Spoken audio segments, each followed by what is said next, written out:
বিসমিল্লাহির-রহমানির-রহিম। প্রিয় ব্রাহ্মণবাড়িয়াবাসী, আপনারা ইতিমধ্যে দেখেছেন যে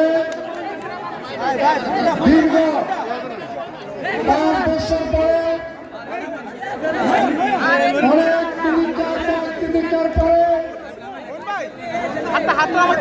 আমাদের দলের মাননীয় ভারপ্রাপ্ত ভাইস চেয়ারম্যান ব্রাহ্মণবাড়িয়া জেলা কমিটি পূর্ণাঙ্গ কমিটি ঘোষণা দিয়েছেন। আমি শুরুতেই ব্রাহ্মণবাড়িয়া জেলা বিএনপির পক্ষ থেকে, ব্রাহ্মণবাড়িয়ার 14টি ইউনিটের পক্ষ থেকে, ব্রাহ্মণবাড়িয়াবাসীর পক্ষ থেকে মাননীয় ভারপ্রাপ্ত চেয়ারম্যানকে ধন্যবাদ, অভিনন্দন এবং শুভেচ্ছা জানাচ্ছি।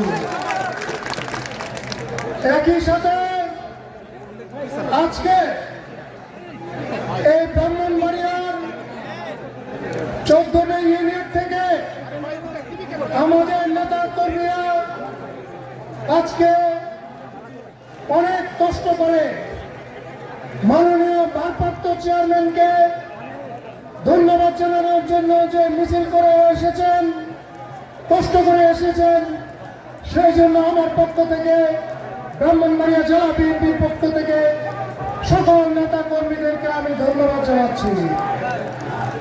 আজকে আমাদের যে বিজয়, এই মিছিল শুধু আমাদের এই অর্জন আমাদের মিছিলের মধ্যে সীমাবদ্ধ রাখলে হবে না। সামনে কিন্তু আমাদের কঠিন পরীক্ষা। আপনারা দেখেছেন, এই বিশেষ করে তত্ত্বাবধায়ক সরকারের এক এক দিন তারা এক এক সুরে কথা বলছে, বিভিন্ন সংস্কারের কথা বলছে। আজকে সংসদকে উপেক্ষা করে শাহবাগের মোড় থেকে তারা আইন প্রণয়নের চেষ্টা ভাবনা করছে। আমি এই এই অন্তর্বর্তীকালীন সরকারকে বলবো, যত সংস্কার, সকল সংস্কার উল্লেখিত আছে জনাব তারেক রহমানের 31 দফা কর্মসূচিতে। তারপরেও যদি কোন সংস্কার আপনারা মনে করেন অবিলম্বে একটি সংস্কার করেন, সেটা সঠিক নির্বাচনের সংস্কার। সেই সংস্কার করে নির্বাচনের ব্যবস্থা করুন। জনগণ যাকে ইচ্ছা তাকে ভোট দিয়ে আগামী দিনে সেই নির্বাচিত সরকার সকল সংস্কার করবে। এই শাহবাগের সংস্কার বাদ দিয়ে আপনারা আগারগাঁও যে আমাদের সংসদ আছে, সেই সংসদের মাধ্যমে সকল সংস্কার আপনারা করুন। নেতা কর্মীদেরকে আমি বলতে চাই, আগামী দিনে আমাদের যে সময়, এই নির্বাচনের আগ পর্যন্ত যে সময়, সেই সময় আমাদের অনেক ধৈর্য সহকারে পার করতে হবে। আমি আগেও বলেছি, আজকেও বলতে চাই, আমরা নেতা কর্মীরা, বিএনপির কর্মীরা, আমরা এমন কোন কাজ করব না যাতে আমরা সাধারণ জনগণ থেকে দূরে সরে যাই।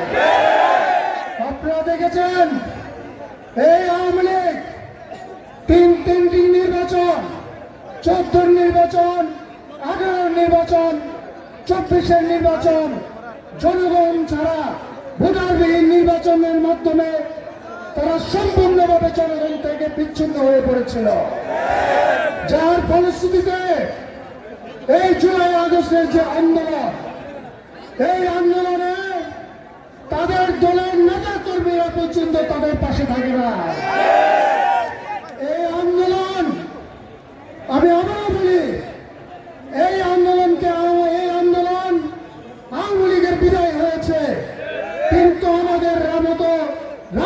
রাজনীতির জন্য কিন্তু একটি শিক্ষা হয়েছে। ভবিষ্যতে যারা এই জনগণের বিরুদ্ধে দাঁড়াবে, জনগণ বিরোধী যারা কাজ করবে, তাদের পরিণতি এরকমই হবে। তাই আমি আবারও আমাদের নেতৃবৃন্দকে আমি অনুরোধ জানাবো, এমন কিছু কাজ আমরা করবো না যাতে আমরা জনগণ থেকে বিচ্ছিন্ন না হই। সর্বশেষে আজকে যারা আপনারা দূর দূরান্ত থেকে কষ্ট করে উপস্থিত থেকেছেন, আমি আবারও জেলা বিএনপির পক্ষ থেকে আপনাদেরকে অভিনন্দন, রক্তিম শুভেচ্ছা, ধন্যবাদ জ্ঞাপন করে আমি আমার বক্তব্য শেষ করলাম।